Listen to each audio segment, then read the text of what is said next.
Ce stade Bollaert qui peut en accueillir 40 000 et qui bientôt pour la Coupe d'Europe en accueillera 50 000. Mais 6 000 fidèles qui ont fait du bruit comme 20 000. Et Lens en maillot jaune a attaqué dès le début de la rencontre.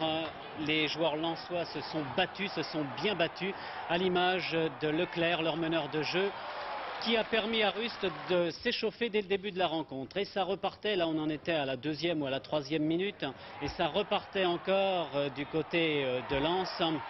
Et Vercruyss, tout seul, mais l'angle était fermé, et bien fermé par Rust, mettait à droite des poteaux.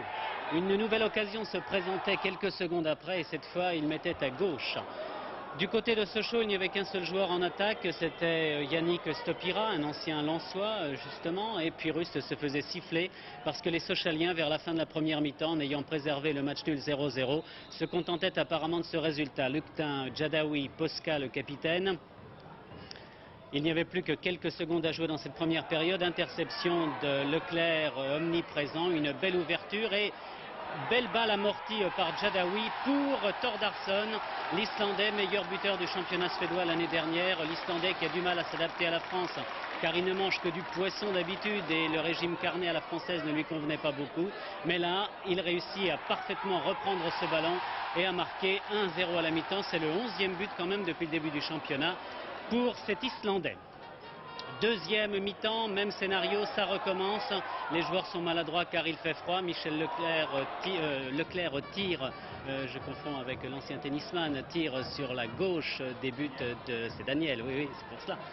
De Rust qui a réussi à renvoyer la balle, mais finalement, sur ce centre de Vercruyss, c'est Thordarson qui réussit à marquer son 12e but de la saison, donc 2-0 à ce moment-là, au début de la deuxième mi-temps. Pour les Lensois qui continuent à attaquer, encouragés par leurs fidèles supporters. Brisson qui a fait un très bon match sur l'aile gauche. Brisson qui va réussir à centrer, la balle est renvoyée mais pas très loin. Finalement Collin arrive à dégager, c'est une balle interceptée à nouveau par Leclerc. Flack qui jouait parfaitement son rôle de flic auprès d'Anziani hier. Anziani qui a beaucoup couru, qui s'est bien battu pendant tout le match, et le ballon est encore dans les pieds lensois dans la surface de réparation, mais là encore la sorcière a fait une petite réapparition au milieu de cette deuxième mi-temps. Il est vrai que les Lensois menaient à ce moment-là par 2-0. Belle ouverture de Genghini vers Zimaco. Edouard, le gardien lensois, n'a pas réussi à bloquer la balle et fort heureusement pour lui, Zimaco n'a pas pu le lober. C'était la première véritable contre-attaque sérieuse des Sochaliens et nous en étions à ce moment-là au milieu de la deuxième mi-temps.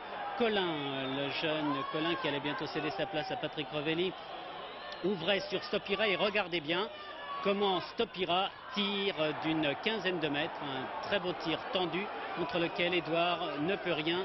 La marque est ramenée à 2-1. Les Lensois protestent car Sénac était blessé depuis 2 minutes. Il était sur le terrain et l'arbitre n'avait pas arrêté la rencontre. Sénac se relèvera. Le score à ce moment-là est de 2-1 au milieu de la deuxième mi-temps.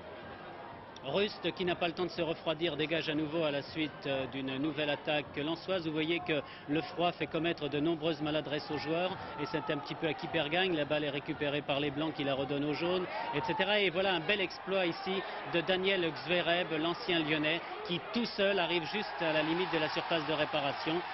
Rust a peut-être mal jugé le tir qui a été renvoyé par le poteau. On va revoir cet exploit de Xvereb, parti pratiquement seul du milieu du terrain.